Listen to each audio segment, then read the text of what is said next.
Salah satu keluhan yang paling sering ditangani oleh seorang dokter adalah keluhan yang berkaitan dengan asam lambung, di mana pasien biasanya datang dengan kumpulan gejala seperti nyeri panas di ulu hati, kembung, mual, dan juga muntah serta tidak nafsu makan. Pasien biasanya sudah tahu kalau keluhannya karena penyakit asam lambung atau MAH, dan memang tidak salah. Tapi dalam istilah medis, penyakit ini merujuk pada kondisi di mana asam lambung naik ke kerongkongan yang sering disebut dengan GERD, atau asam lambung itu sudah melukai dinding lambung yang disebut penyakit gastritis.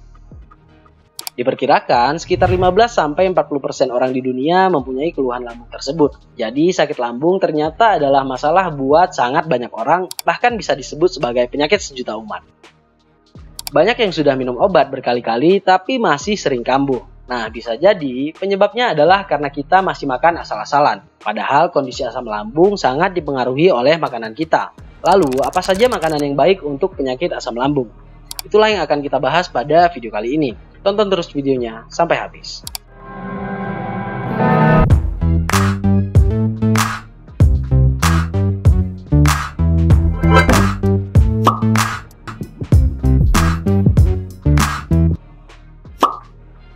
Makanan pertama yang baik untuk penyakit asam lambung atau GERD adalah makanan tinggi serat.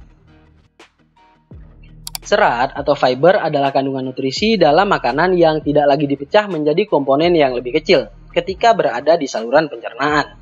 Jadi, ada dua fungsi utama serat pada saluran pencernaan. Yang pertama, jenis serat larut dalam air akan membentuk gel yang melindungi dinding saluran pencernaan dari asam lambung. Kemudian kedua, sangat membantu pergerakan dari usus dan lambung dalam mencerna makanan. Nah, kalau tubuh kita kekurangan serat, maka perlindungan terhadap dinding lambung cepat terganggu. Dan pergerakan pencernaan juga melambat. Inilah yang bisa menimbulkan gejala pada penderita penyakit asam lambung atau MAH. Konsumsi dari serat yang dianjurkan adalah sekitar 25 gram untuk wanita dan 38 gram untuk pria perharinya. Beberapa makanan tinggi serat yang baik untuk asam lambung antara lain adalah wortel, brokoli, nasi merah, kentang, dan kacang-kacangan seperti kacang almond. Kemudian makanan kedua yang harus dikonsumsi penderita GERD adalah makanan yang bersifat basah. Seperti namanya, asam lambung itu sifatnya sangat asam. Jadi saking asamnya cairan di lambung, bahkan besi saja bisa meleleh kalau terpapar secara langsung. Apalagi organ kita yang tidak sekeras besi. Normalnya, lambung itu dilindungi lapisan pelapis yang bersifat basah, sehingga bisa menetralkan keasaman dari lambung dan tidak terluka ketika terpapar. Tapi pada penderita asam lambung, di mana cairan lambung yang bisa naik ke kerongkongan atau esofagus, keasaman dari asam lambung ini akan membuat luka pada bagian tersebut, sehingga akan menimbulkan gejala yang sering dirasakan seperti nyeri ulu hati misalnya. Nah, salah satu makanan yang dapat membantu meredakan gejala dan menurunkan keasaman dari lambung adalah makanan bersifat basah atau alkalin. Beberapa makanan dan buah bersifat basah yang bagus untuk penyakit asam lambung adalah pisang, melon, apel, kembang kol, dan fennel.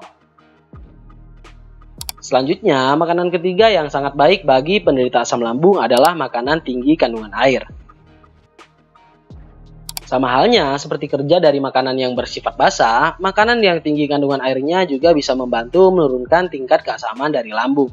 Karena itu sebenarnya konsumsi air putih yang banyak juga merupakan salah satu solusi untuk meredakan gejala dari penyakit asam lambung.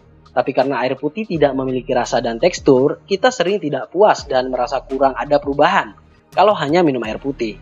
Jadi makanan tinggi kandungan air yang bagus untuk penyakit asam lambung antara lain adalah buah semangka, buah melon, selada, daun seledri, dan juga mentimun.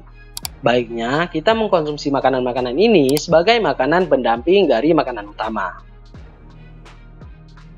Makanan keempat yang juga harus cukup konsumsinya adalah makanan tinggi protein dan rendah lemak. Makanan yang tinggi lemak adalah salah satu penyebab munculnya gejala asam lambung. Hal ini terjadi karena pencernaan lemak cenderung lebih lama di lambung.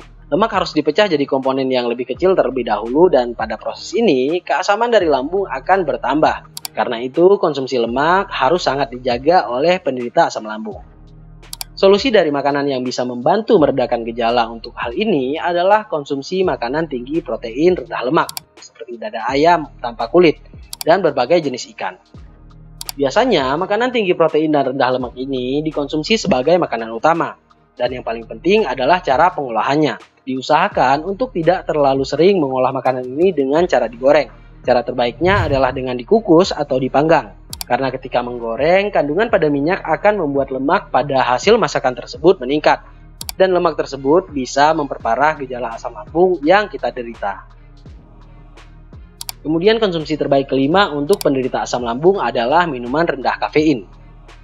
Konsumsi kafein seperti kopi juga merupakan salah satu pemicu terjadinya nyeri ulu hati dan kembung pada penderita asam lambung. Normalnya ada otot seperti jepitan pada bagian awal lambung yang disebut lower esophageal sphincter. Fungsinya adalah untuk mencegah naiknya asam lambung ke atas kerongkongan. Nah, konsumsi kafein bisa membuat otot ini jadi lemas, sehingga jepitannya menjadi kurang, yang kemudian akan menyebabkan naiknya asam lambung dan muncullah gejala penyakit GERD. Solusi dari hal ini adalah dengan konsumsi minuman rendah kafein. Usahakan lebih banyak minum air putih biasa, atau kalau terasa hambar, buatlah jus dari buah-buahan tinggi air seperti semangka dan melon. Hindari juga jus yang bersifat sangat asam, dan hindari minuman bersoda agar gejala kembung tidak semakin parah. Tapi kalau memang sudah kecanduan dengan kopi, maka batasilah konsumsinya hanya 50-200 mg per hari, atau setara dengan 1 cangkir saja.